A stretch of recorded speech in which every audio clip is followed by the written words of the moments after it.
to Shaynel's 3 Cents. I'm your host, founder and executive director of Our Blended Family, Shaynel Caldwell, and it's a pleasure to be back here in the studio. I want to say thank you to all my fans that have been continuing to keep up with us on VoxWave.com while we've been on holiday hiatus. But again, we're back, and we will start with, of course, all the things that I have 3 cents worth of commentary on. First and foremost, guess who's going to jail? Very excited that we got some movement going on within the GOP and, of course, all things surrounding our current president, Donald J. Trump. We did find out this week that Michael Cohen was sentenced to 3 years for a variety of things, and he still may have some charges pending in the state of New York. So this is really a good time for those of us that are following politics to see how many people. I think we're currently up to 13 indictments, and there are actually a whole lot more coming. There's still a couple of people that are getting ready to step down. We also heard today that Jersey Governor Chris Christie is going to be talking to Trump about the possible chief of staff job. So again, this is a good time to stay in tune with what's going on in our government. And then, of course, keeping in touch with things that are going on in your home state and your local government. So as we say all the time, pay attention to what's going on because these things affect you. These things affect how much gas you pay in your neighborhoods. Things affect how much your housing costs. These things affect how much your apartment the apartments that you rent or lease cost and the taxes that you pay. So keeping in touch with what's going on in your local county and state government ultimately affects you and affects your family and your community. So jumping over to a lighter moment, still kind of controversial. I had an opportunity to engage with a couple of folks via my Twitter account and also my Instagram account about the whole Kevin Hart / Oscars fiasco. For those of you that haven't heard, Kevin Hart was expected to host the Oscars for 2019, and unfortunately, due to some backlash from several different groups, primarily some of the gay, lesbian, transsexual, transgender groups, they were upset because of some of the jokes that he had made about them, and they called into question whether or not it would be feasible for him to host the Oscars, given that he appeared to have some type of issue with those individuals. There was also some talk about whether or not he said those things in a joking fashion or whether or not he said them on a personal platform. But here's my 3 cents. As a comedian, all comedians get a pass when you're on stage. I don't care who you're talking about. You talking about dogs, you talking about gays, you talking about blacks, you talking about whites, you talk about my mama, your mama. It don't matter. If you're a professional comedian and you're on a stage getting paid for your craft, then all jokes are on the table. There's nothing that should be taboo. And for those of you that don't know, I actually tune into the Logo channel, which is actually one of my favorite channels because I love RuPaul's Drag Race. But they also have comedians that make folks about straight people. They make folks make jokes about black people, white people, same things that we do. But it's the intent that's in your heart. So unless a comedian has said on a personal platform that he has an issue with someone or an issue, I certainly don't think it's fair for us to impede their ability to make money because of something that they said in a joking fashion, again, in their place of business. So hopefully those of you that are supporting Kevin Hart and or some of the other nominations that have been put forward to host the Oscars, we want to be more mindful about how we scrutinize people. We're all entitled to our opinions. Everyone has one, but you also have to look at the facts. Facts first. It's always the facts that matter. Your opinions come a little bit secondary. And again, we certainly wish him well in his future endeavors on that side. And before we go into the break and bring on my guest today, the awesome, the handsome, Mr. Aston Leopold Astonelli McLaughlin III, we want to show all these wonderful toys. There are quite a bit of toys here in our offices down here in the VoxWave studio because VoxWave and Urban Style Media have teamed up again for our 2nd annual toy drive. We're hoping that all of you are able to come down in the next week or two and drop off some unwrapped toys. Our studio address is 4711 Off. Make sure I get that right. Off Place down here in Suitland, Maryland. And you have an opportunity to do that up until December 20th. VoxWave and Urban Style Media will be passing out these toys to, I believe, 4 different entities. And the goal is to make sure that the children in the DMV have an opportunity to enjoy Christmas, regardless of their family status, socioeconomic status, or whatever. Everyone should have an opportunity to enjoy a toy. So again, hopefully you'll see what we have here. Come and visit us down here at the studios. You'll also have an opportunity to see what we have going on in the car lot. But again, we want to say thank you so much for tuning in, and we'll look forward to having you guys drop off some toys, hopefully in the next couple of weeks for the children in the DC metro area. Thank you so much, and we'll be right back with our guest after this break. It's that time of year again, the second annual toy drive, your chance to give back to the community by helping a child have a happy holiday. Stop by VoxWave Studios, 4711 Auth Place, Suitland, Maryland, and donate all your unwrapped toys no later than December 20th. It's our second annual toy drive, sponsored by Urban Style Media, VoxWave.com, and Star Imports, the home of the boutique car buying experience. So enjoy your holidays and give back to the kids of the DMV.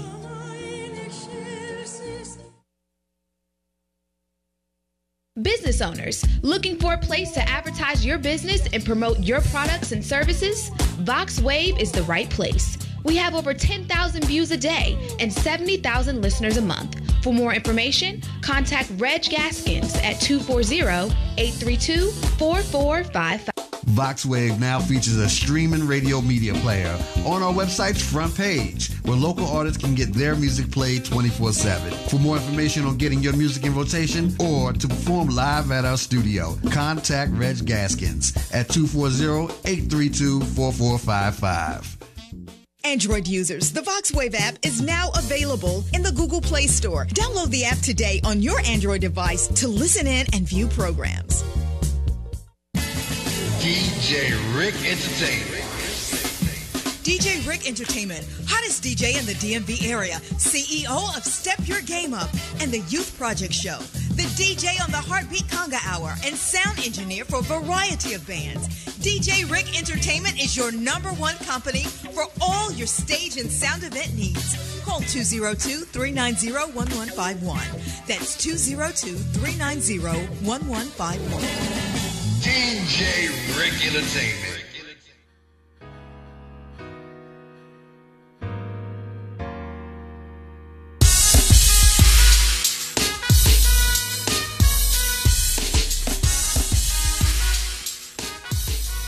Welcome back. Again, this is your Friday edition of Shaynel's 3 Cents. I'm your host, Shaynel Caldwell, and we're here with my guest today, Mr. Leopold Aston McLaughlin. Pleasure being here.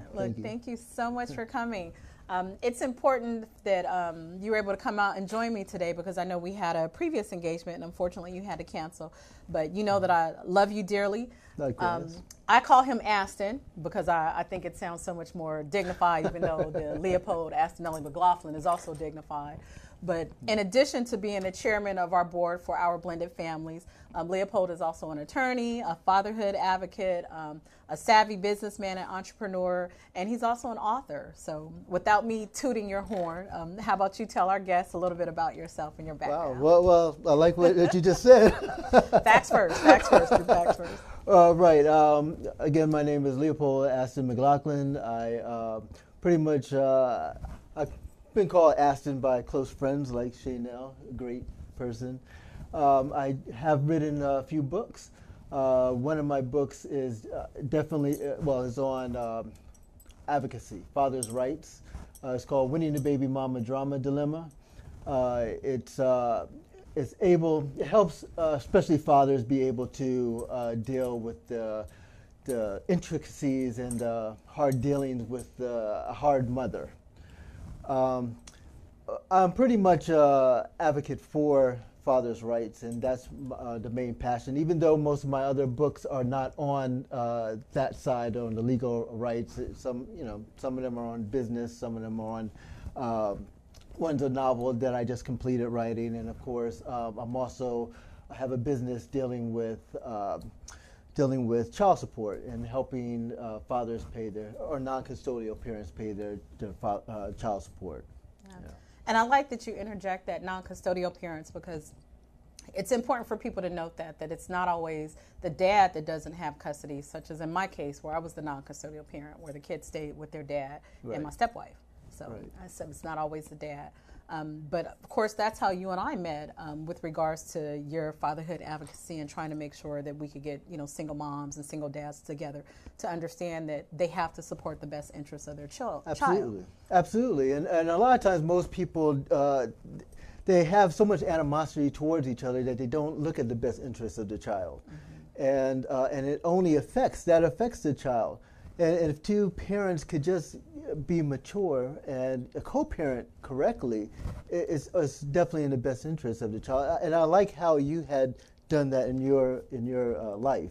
You know, it was very mature of you how you allowed your ex-husband to raise the kids, as well as you yourself raising your children, and you opened up yourself to his wife, and that's I've never seen that before, and that's excellent.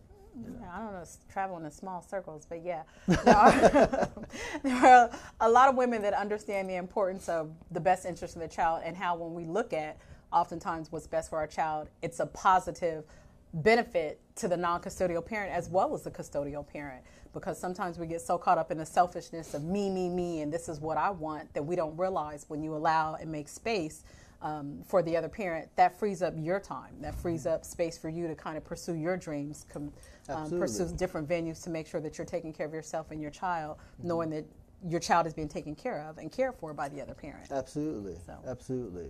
And again, you know, even with I have two children, and unfortunately by two different women. However, when my son is now 22 years old, and when he was being raised, his mother was very hard to deal with. And I wasn't into the law at that time, so I didn't know a lot, and I allowed things to happen because I wanted to be civil. And unfortunately... Is that something that most men tend to do? They just Absolutely. tend to allow the moms to do Absolutely. what she wants to do? Absolutely. They do this because, number one, they don't want to deal with the drama. And number two, a lot of men, especially African-American men, do not like going to the courts. Shocker. And because they don't like going to the courts, they don't realize the rights that they have dealing with their child. And so they allow these things to happen, and I fall fault to that, you know. I had my son every other weekend, and that's if she wanted me to have my son. So it was a very difficult situation. He's 22 years old now. He lives in Los Angeles. And now he's, you know, I'm having a better relationship with him, but he knows, or he knew, that a lot of the issues were based because of his mother's interjection. Being a member of the National Council on Family Relations, which is where the certifying agency that I went through as a family life educator, they have and they continue to try to track a lot of statistics about blended families and single parents. And one of the things that they noted, and I believe this was in a study that came out in early 2017, that said that a lot of single parents, specifically single women, had made commentary about how difficult it was being raised in a single parent home. But they still have passed on some of the negative traits and the negative behaviors that they watch their own caregivers, moms, grandmothers, or whatever do, and they continued in that same cycle when they became a parent. Absolutely, and actually that's the situation I'm going in with my daughter's mother. You know, she wasn't raised by her father. Her father disappeared when he was when she was 2 years old, and so because of that, she doesn't understand the value of the man being in the child's life, and so I have to force myself to put myself in my daughter's life. And so now I do have a better custody with her. It's 1 week on, 1 week off, and my daughter looks forward to coming to my house, you know. But I still today still have issues. With little minor things that shouldn't be there. Like, for instance, knowing where she lives. You know, her mother just moved just like maybe 2 months ago, and I have no idea where she lives. You know. Okay, let me interject something here to ask a question. Do you and your child's mother have a history of violence? Not exactly, and the reason why, and I know that's vague, you know. Well, no, and the reason that I ask is because sometimes there are grounds for they say, I don't want you to know this. Absolutely. But again, if there hasn't been, you know, domestic violence, you know, and the police called and, you know, physical altercations, then, you know, that's something that's certainly questionable. I totally 100% agree with that. However, if that were the case, then I need to be the one that says you don't need to know where I live. Because I say that because twice, when my daughter was about 4 years old, and I was married at the time, and my daughter's mother and her boyfriend came over to my house and was yelling and screaming and all that drama, which was ridiculous, and I had to actually file an order against that. And then it happened again actually recently, last spring. Why, since of course we're being very transparent, since they came to the house yelling and screaming, were they yelling and screaming because you were hurting your child? No, not at all. And thank you for questioning that. I was about 5 minutes late, and 5 minutes late coming to the house, and the boyfriend had gotten upset because I was 5 minutes late, and I kid you not. And I'm always on time, and she's always the one that's late. And I'm not trying to hear bad mouth her or anything like that, because overall she was a good person and all that. However, well, when you have that kind of anger towards somebody, I mean, I think overall she probably is a good person, but there's still that maybe that emotion, or it could be love or hatred. I don't know. Unresolved issues. Exactly, because when you move on, you become indifferent, and you're able to be cordial with that person. Well, not everyone. Everybody ain't able to move on. So. And that's true. That's true. And it's funny because this past spring, I had a girlfriend that was over at my house, and my daughter's mom came over, and she started to yell and scream over some nonsense, and I just thought it was very immature for her to act that way. So even though I'm a father's rights advocate and I studied this and I've written about, of course, the book, Winning the Baby Mama Drama Dilemma, there's still issues. If you still have those unresolved issues that with the other person, it's hard to move on. It's hard to be civil with one another, and it's unfortunate. It really is unfortunate. Yeah, and I think it's always something that we as individuals, and aside from being a parent, we still have to look at our emotional health. Absolutely. Are we taking care of ourselves? Are we eating right? Are we taking care of our bodies? Are we, putting good things in our head? Are you meditating, praying, going to church? All these things that contribute to, positive mental health. And then you have to deal with someone else, such as an ex-husband, ex-boyfriend, child's father, child's mother, whatever the case, and still being able to navigate around those feelings. I would say that it's a safe bet that it's harder for some people to let go than it is for others, and so that's one of the reasons why we unfortunately run into a lot of the the baby mama drama and the deadbeat dad issues and deadbeat daddy drama. But it's a matter of us being able to say, okay, wait a minute, let me check myself first. What's going on with me, and then I can address the issue that I have with you. I don't think we see enough of that. Which is why it's important, for people like us to connect with other, fatherhood advocates, parenting advocates, and things of that nature, so that we can figure out the best way that it's not just me, it's my child, and this other person. Right. And truthfully, I have no problem if my daughter's mom, met a great guy, and maybe she has, because I want my daughter to see what a good relationship is. Absolutely. And she needs to see that me and her mother get along, and me and whoever I may be with, or her mother and whoever she may be with, have a good relationship, because that instills in her little head, in her mind, of what a relationship is and should be.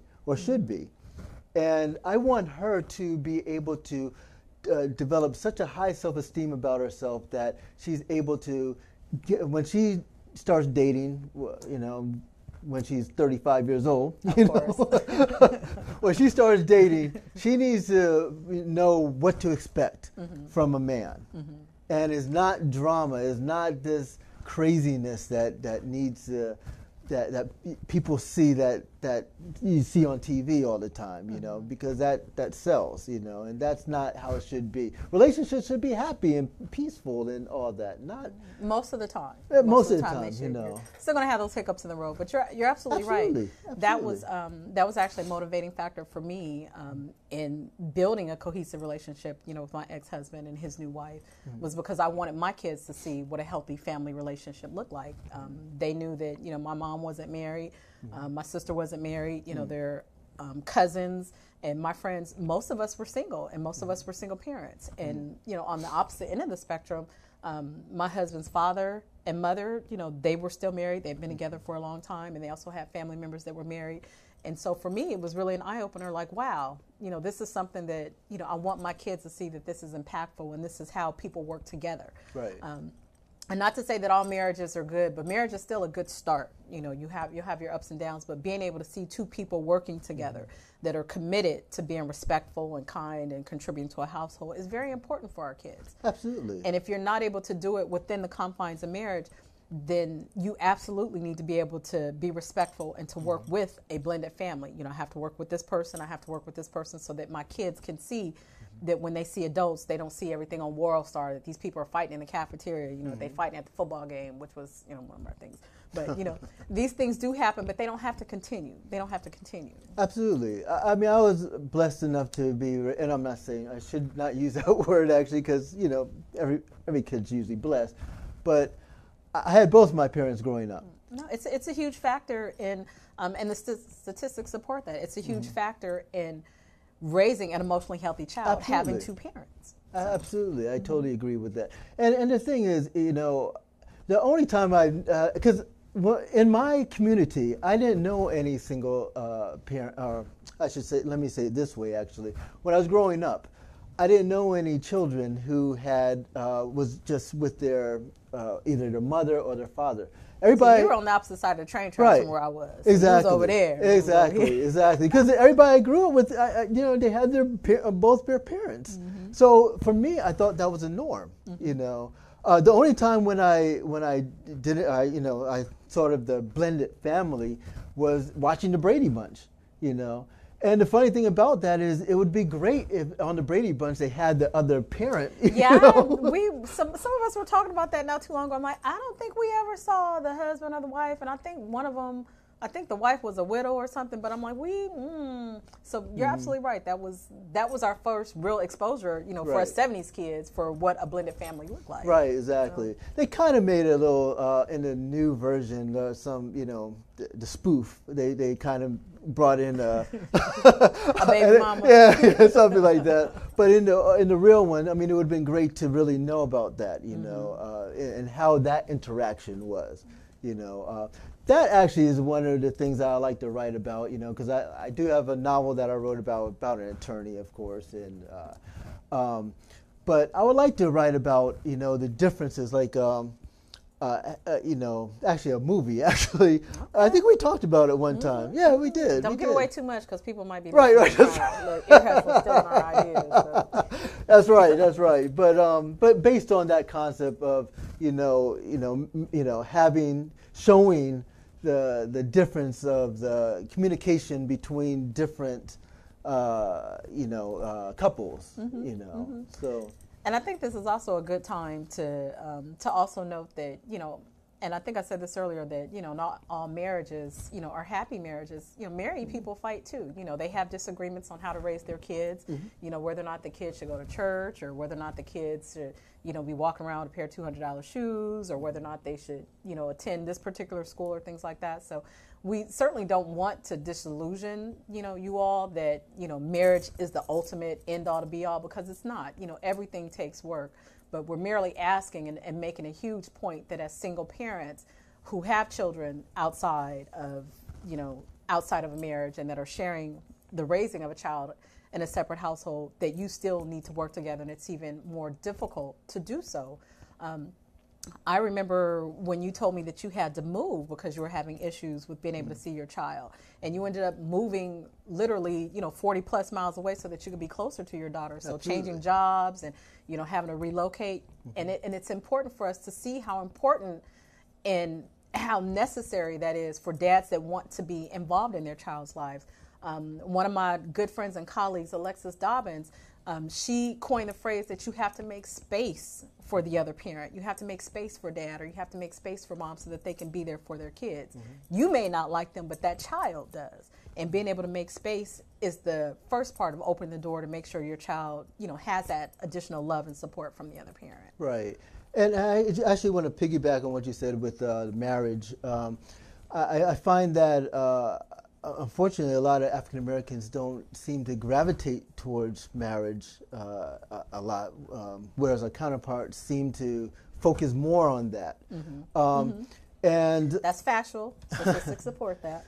And the thing is, the problem is a lot of times when you have a situation where you have the father and the mother that are not married, they don't want to work together, and then you have one, and unfortunately I hate to say this, but a lot of times it's the woman who starts to emasculate the man, and I've never heard that before. Is that right? Oh, you're joking me. Yeah, it's that, and I use my best voice, and I'm fighting a cold, but my best voice is, I don't need no man. I don't need you to help me. And of course, I got to do this so that you get the emphasis. I don't need that. I can do this by myself. And that's something that I'm always going to push back on. Women, stop telling other women that. Stop promoting that myth. Stop promoting, because what you're doing is you're actually contributing to the downfall of our communities. When you tell another woman that she don't need that man in that child's life, that she can do this by herself, you are contributing to the downfall of our community. You can quote me on that. You can put that on Twitter or whatever. But y'all, girlfriends, y'all need to stop doing that today. Boom. I'm sorry. It's all good. And you're right. And but I also find that the man seems to be in a no-win situation. And what I mean by that is this, is that let's say hypothetically he's like, I'm not dealing with this. I don't want that drama and I don't want this and that. Then, of course, she has an issue, and then she's, well, you don't want to take your kids, you don't want to do this, you don't want to do that.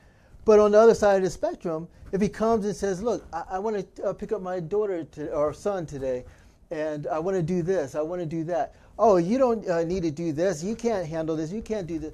And so it's kind of like you can't win, I actually knew a situation where it was actually a married couple, and the husband wanted to take his kids out, for the day, and take them to. I don't remember where they were taking them and stuff, but the mother, she had an issue with that, and I couldn't understand that. I couldn't grasp that, because it wasn't like the children were special needs, but she wanted to dominate, and she felt as though he couldn't do anything right within the marriage. Right, okay. Right.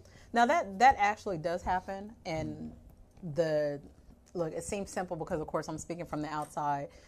You often have in relationships, particularly marriages, you have the caregiver and then you have the breadwinner, and there are always slight variations between the two.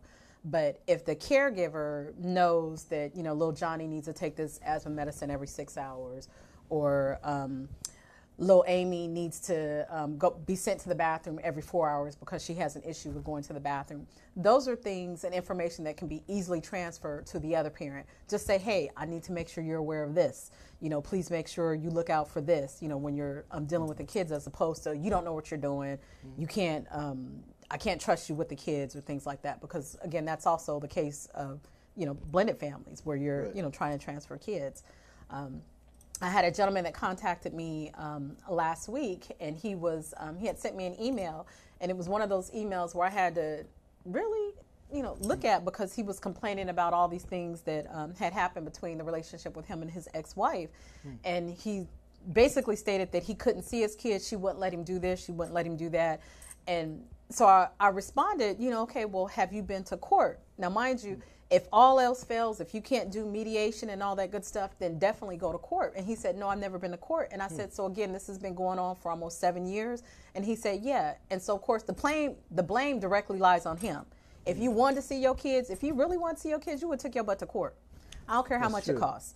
So if you want to do that, then you need to make sure that you make a way and make an effort. I want to see my kids. So anytime I hear a man say that, and again, viewers, if you hear a man say, "No, she won't let me see my kids," no. The only person that won't let you see your kids is the judge. So if you have not talking or spoken to the judge, and you come out your mouth with, "She won't let me see my kids," then I'm gonna look at you sideways because you're not really making an effort. So right, and I agree with that. I would just say at the beginning, go ahead and go to the court. And the reason why is forgive us, Alexis. You know this is what we do. So because the thing is that well, first of all, if you're in Maryland, Maryland actually wants both parents to co-parent. You know, the courts will tell you to go to mediation first. And enforce that. You know, we have to go to mediation, see if you can work out something, and then whatever mediation the mediators say, we're going to put an order in it. So it's not just the judge saying, "Oh, listening to the both sides arguing and you know making a decision there." They will take the time to figure out the best interests of the child, because that is what the main thing is about. And if the father loves his children as much as the mother does, you can get what I got, which is every other week.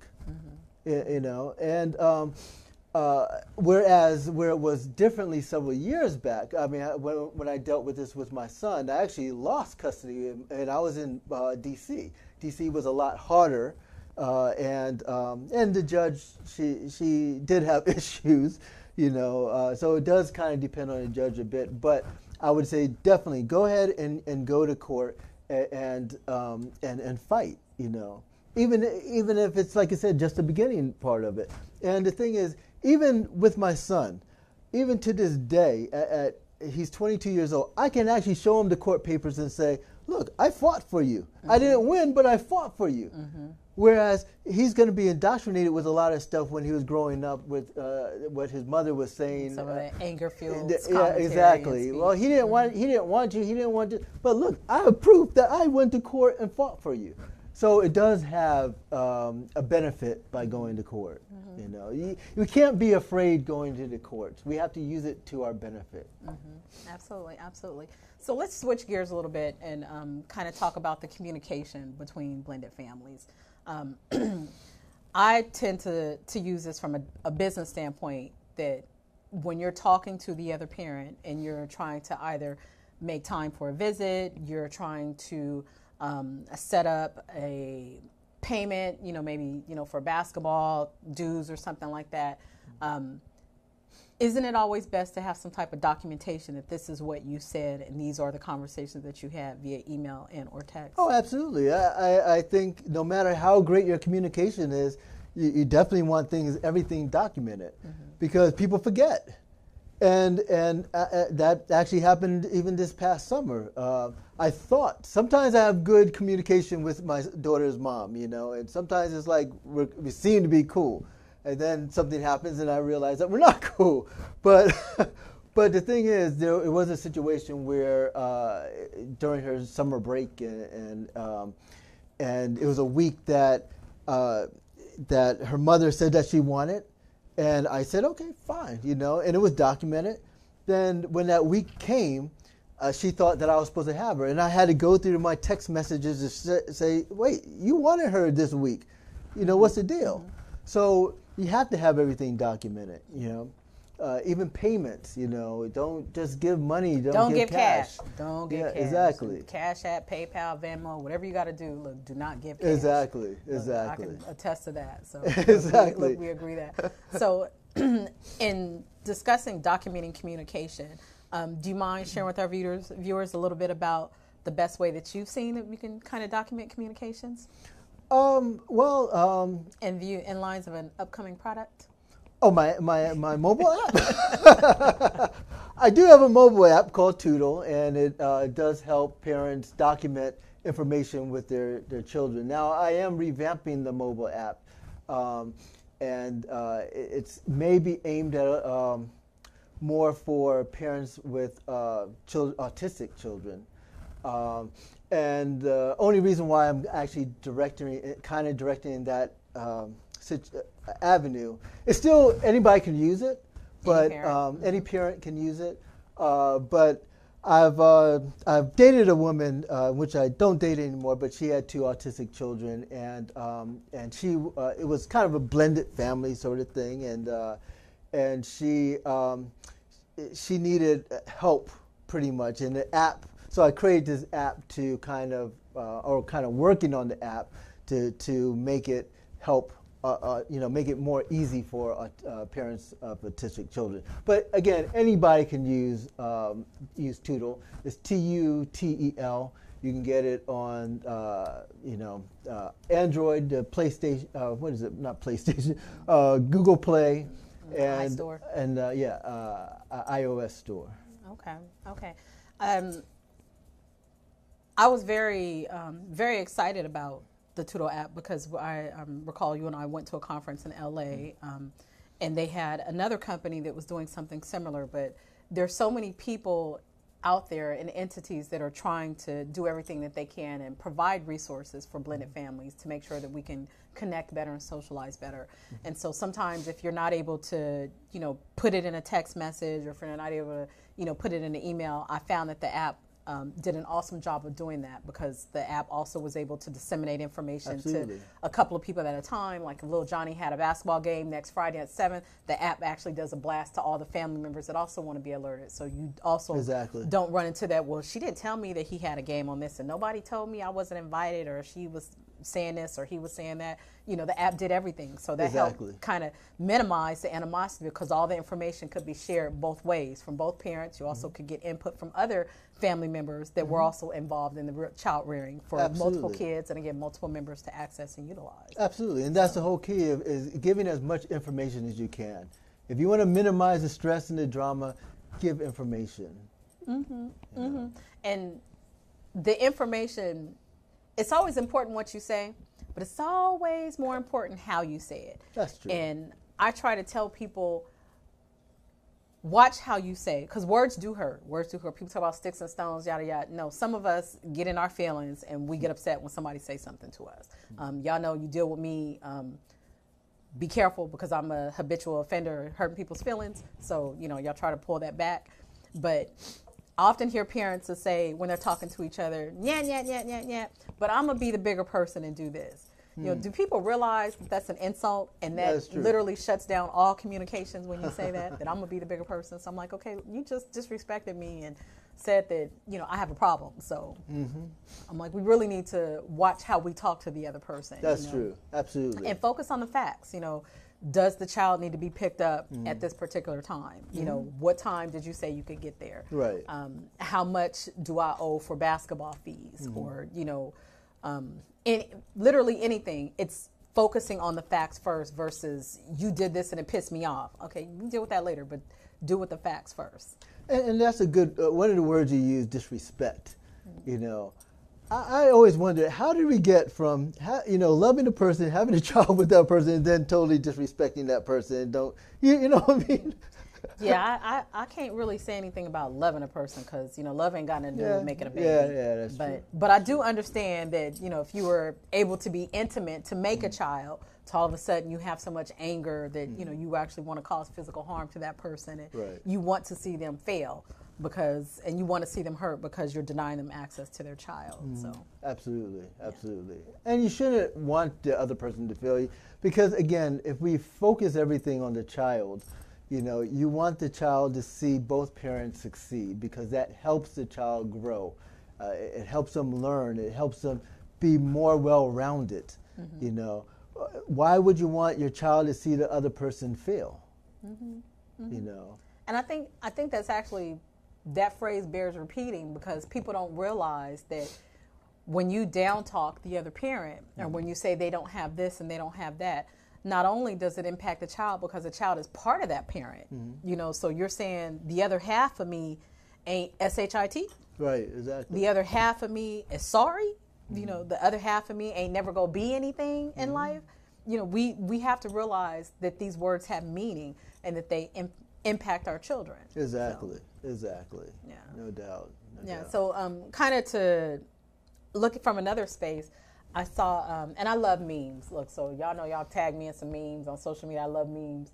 I saw a meme the other day that said, well, actually, I'll give you two. One said, I'm always surprised to hear women that grew up without a dad try to tell me what a good man is. And I was like, ooh, that kind of hurt a little bit, but okay. We recognize that, if you haven't had a man in your life, all of a sudden, these are all the things that I think a good man is, without, kind of looking at that list with a little bit more practicality. And the other meme was, when you deny your kid access to their dad or put down the other parent, you're putting down that child. Right. And as we said before, kids, we don't often recognize that you're putting down your child when you talk about that other person, and or you wish to see the other parent suffer. Exactly. The funny thing is I saw this movie the other day. I don't know if you've seen it. It's called The Hate U Give. Did you see that? I refuse to watch that. You refuse to watch it? I'm like, there's just some movies I can't see because I want to be balling out in the theater. But that's on my list of movies that I can't watch because I'll be crying. Much like Roots, never seen that, ain't go see that either. Oh, well, but yes, I have heard rave reviews about The Hate U Give. Please, go on. Well, there was just a scene in there where the little girl, well, I guess she's 16 or 17, and she brings home her boyfriend, and her boyfriend is a white guy, and her father is actually upset with it. And then her father makes a comment to say something like, I guess I didn't show you what a good black man is. And the girl says, no, you show me what a good man is, And that's the role of the father. It doesn't matter whether you're black, red, yellow, whatever. Show that girl, your daughter, what a good man is. And also you do that with your son, And even on the other side, the wife or the mother should show that child what a good woman is. Right. And if we do that, we can break this cycle that I believe. Well, that's what I believe. We can break this cycle of repeating this, unwed children. Coming about, and single parenthood, because we're choosing right people in our lives, And not just sexual partners for that particular moment in time. That's true. Well, I think I digressed a little bit, but... Oh, no, I'm always going to bring that back. Again, facts first. Always going to bring that back. So now that, of course, the Christmas holiday is upon us, this is a time, filled with emotion and holiday cheer and all this good stuff, but it's also time for child exchange in blended families. And so this is when we often hear reports of, animosity, the infighting between parents because, well, I want to see it's my Christmas or it's my holiday and you didn't do this or you didn't do that. And so my whole Christmas is ruined or New Year's or anything like that. So what are some tips that we can offer people to kind of help get through this time? Tony and Sunita Mitchell from the Perfect Family Blend, theperfectfamilyblend.com, they actually posted on Facebook, and I'll make sure that I share it on my page. I believe it was 7 tips on how to deal during the holidays. And it's important that we understand that everyone's emotions are elevated because of the season. For some people, it's a time of sadness. If you're single and or you may have lost loved ones during this time, and or you may have some financial issues that make you not be more excited about the coming of the holiday and things of that nature, but that still doesn't negate the fact that it's coming and you need to make sure that your children spend time with their other family members. Well, I would say this, first and foremost, if something doesn't bother you, don't make it an issue. And what I mean by that is this, is that I've never had my daughter on New Year's Eve to bring in the new year. Her mother always somehow made the schedule that way, and I could make an issue of it, but I just chose not to, because it's not that big of a deal for me. Now, if something is, just say, the holidays is a big thing for you. Christmas, I believe it should be split, if you can. If you can't, then either do it the day before or the day after, and then you switch. You document, each time. I actually had a situation with my son's mother where I believe it was like the odd years I had Thanksgiving and she had Christmas, and the even years she had Thanksgiving, and I had Christmas. So there's ways to work around that. Absolutely, You know, absolutely. there's always ways to work around it. But again, like I said, my first thing is if it's not really a big issue, you know, your child really just wants to be around you any day, you know. So it could be Christmas Eve.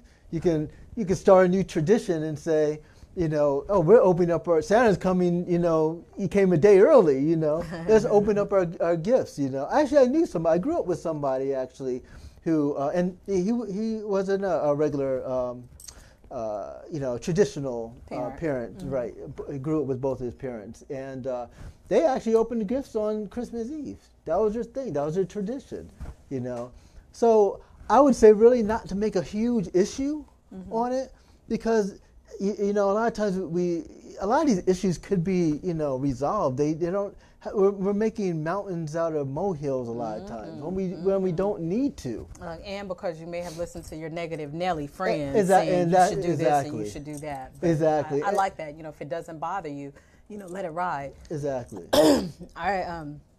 I remember, you know, being newly divorced, and you know, we always, you know, had huge Christmases at my in-laws' house. And the first Christmas that I was divorced, I'm like, okay, well, you know, twiddling thumbs, okay, what's going to happen? We're going to do.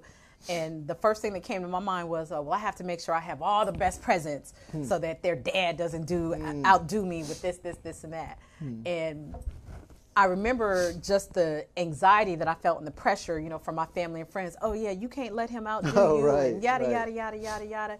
And lo and behold, it was my father-in-law that said, okay, what time are you coming for Christmas? And I was like, what you mean? He said, well, we always get together at Christmas. So we're going to have you, my son, and his new wife. We all spending Christmas. So what time are you going to be there? Right. You know, so it wasn't even an issue. And I mean, it just really melted my heart, because I had to recognize and realize that, again, it's not about us, and it's not about who can outdo which parent. It's about being together. Exactly. You know, and if you can shut your mouth long enough, you know, and we do this at work, you know, we do this in our hobbies, whether or not, you know, we work in a athletic environment, whether, you know, you work in a portrait studio, it doesn't matter. There are times where you literally need to hold your tongue. And guess what? Family time, joint family time, is a very good time to hold your tongue. Absolutely. So if you have some issues, that's not the time to bring it up. It's not. And so I've always recommended that if you can collaborate with the other parent, get together and buy joint toys. Because guess what? That means I don't have to spend $500 on our kids, and you don't have to spend $500 on our kids.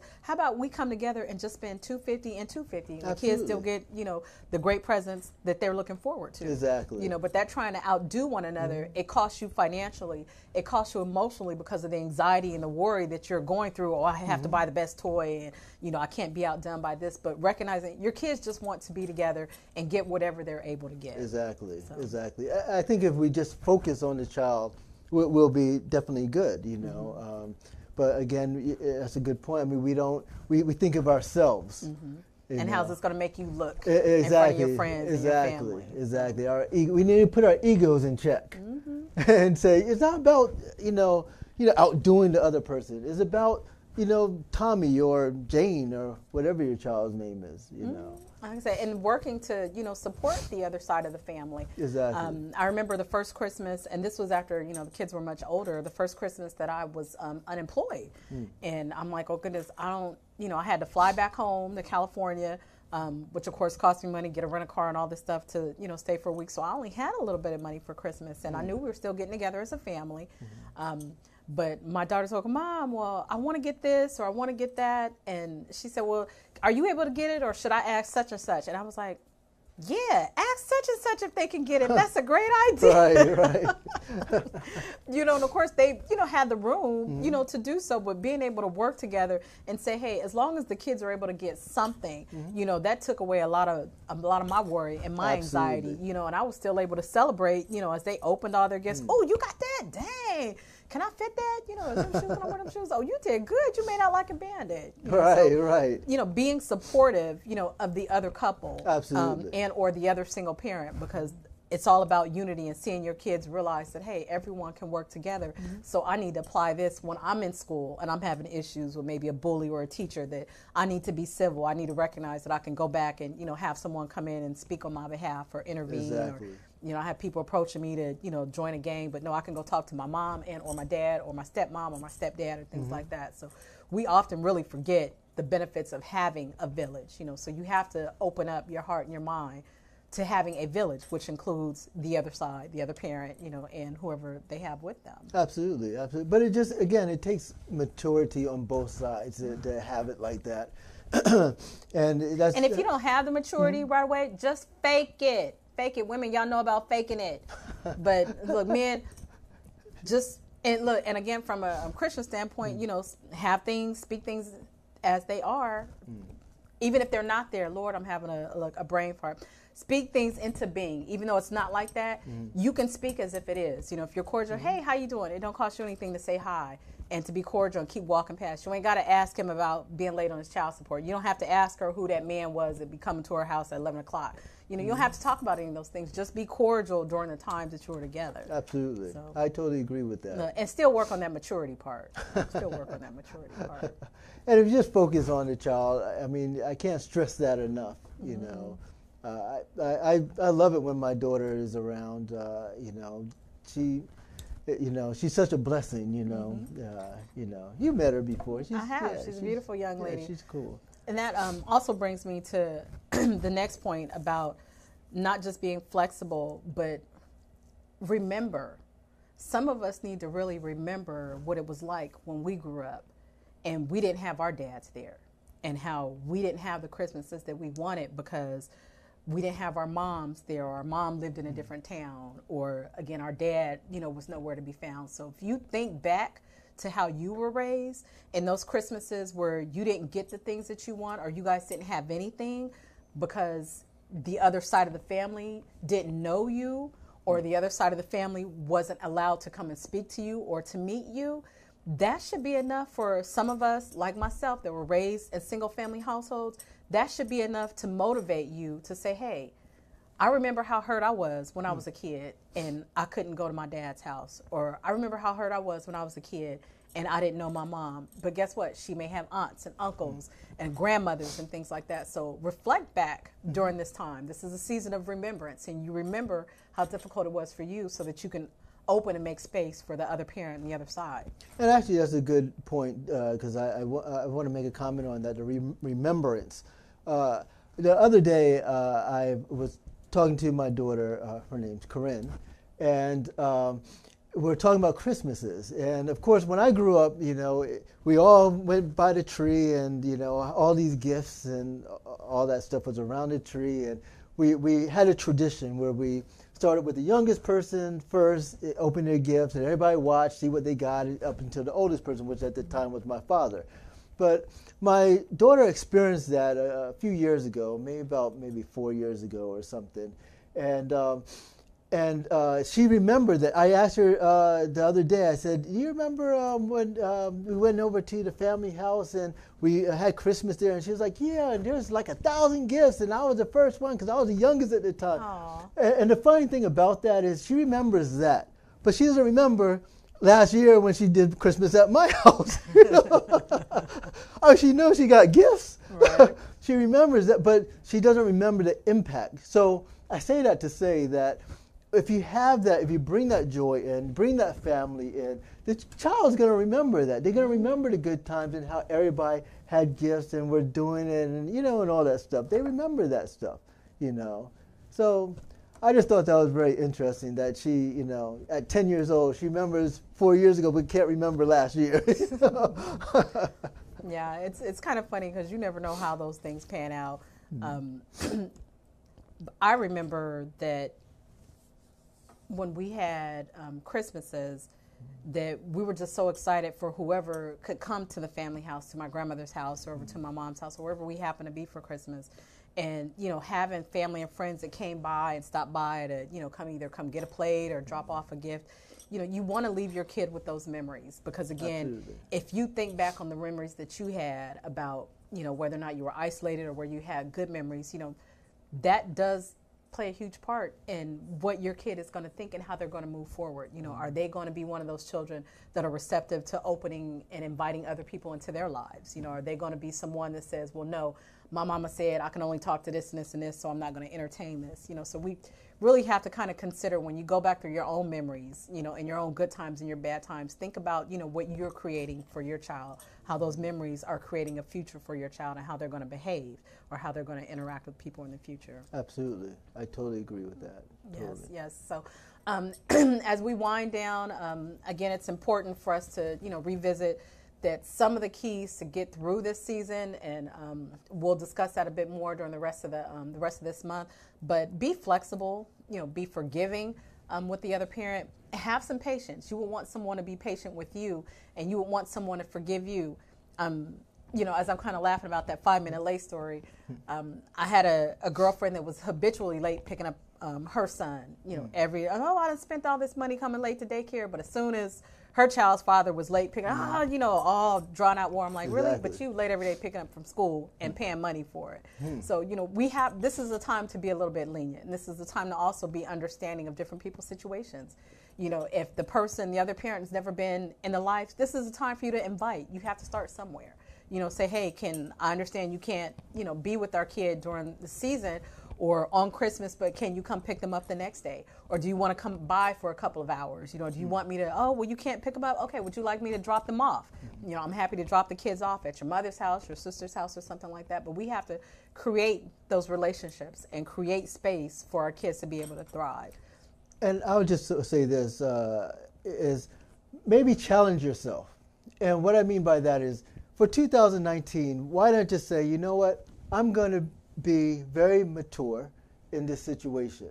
It's a hard situation, you know, but I am going to make sure that how I interact with this other person, I'm going to be very mature about it. I'm going to be very civil. I'm going to, if they want to nag about something, I'm going to smile, grin and bear it, you know, and see how that, do it for a year and see how it is. And I'll be on the show next year at this time. I want to hear some feedback. I want the feedback. I want to know, you know. Yeah, and I like that you said that, because I'm a big advocate of starting fresh. You know, if y'all just argued about Thanksgiving, start fresh. Thanksgiving is over. You know, start fresh for Christmas. You know, if he didn't come pick up the kids this weekend, or, you know, she got a new boyfriend this weekend and you don't want the kids around, that was all last week. You know, start fresh. You know, every day that the Lord gives us to start fresh is another day for you to try to get it right. Absolutely. You know, so start fresh, because it's not about you. It's about your kids. Absolutely. So with that said, we're going to get ready to close out. And again, I want to say thank you so much, Aston, for being on the show. If you want to let our viewers know how they can get in contact with you via social media or email. Sure. You can get in contact with me through Facebook, Leopold Astonelli McLaughlin III. Try to be active on there, or you can buy one of my books. One's called Winning the Baby Mama Drama Dilemma. I wrote a novel called Two Strands of Light, great novel. 0 to a Million in 12, and some other ones that you can look up. But I'm on Amazon.com. I think it's $6 you guys. Yeah, about Amazon.com, the iTunes. Just Google my name and you'll definitely see everything that I've done. And of course, Toodle. Make sure you download Toodle. It's going to be phenomenal next year. It's online now, but when I revamp it, it's going to be incredible. Absolutely. And we'll bring you back on the show for the opening. How's that? That'll be perfect. Yeah, I got some stock in Toodle, so of course. Right, she does. So again, we want to say thank you all for watching this week's edition of Shaynel's 3 Cents. Again, we appreciate that you took the time to tune in. If you're not able to watch the show, tell a friend. You can always catch us online on YouTube, on VoxWave.com, on our YouTube station, and or if you're one of my friends on Facebook, you can always go back and check the video out. But please let your friends know, let families know that this is a time for us to work together, because it's all about the children. And when you work to create a better environment for your child, guess what? That makes a huge impact on your life and your well-being. So again, we hope you like everything you heard today on the show, but if not, at least you heard it. We'll see you back next week.